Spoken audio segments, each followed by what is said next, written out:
Good morning. I'm meteorologist Shane Hinton with your September 13th morning tropical update. We'll go ahead and head on over to the Atlantic where we are monitoring 3 areas. We still have Hurricane Lee, Hurricane Margot, and 1 area of potential tropical development. We'll start things off with Hurricane Lee as it is still a large and impressive hurricane.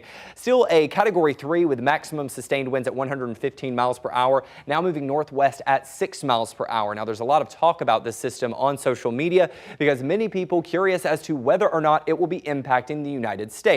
Well, it's a very large system, so even if it doesn't make landfall in the U.S., we are still expecting maybe some tropical winds and definitely some rough surf conditions along the east coast.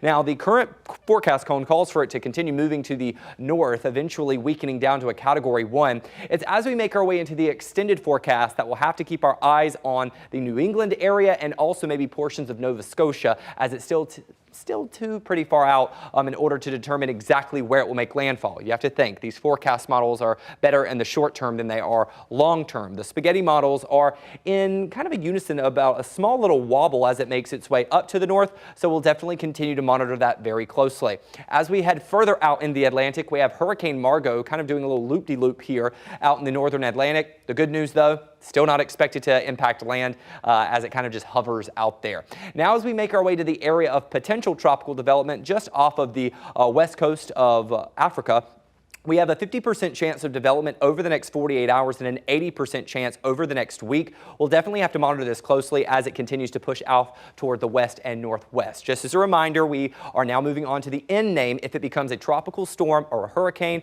If it does, it will be called Nigel. We'll continue to track the tropics for you here in the KVUE Weather Center and provide updates on air and online.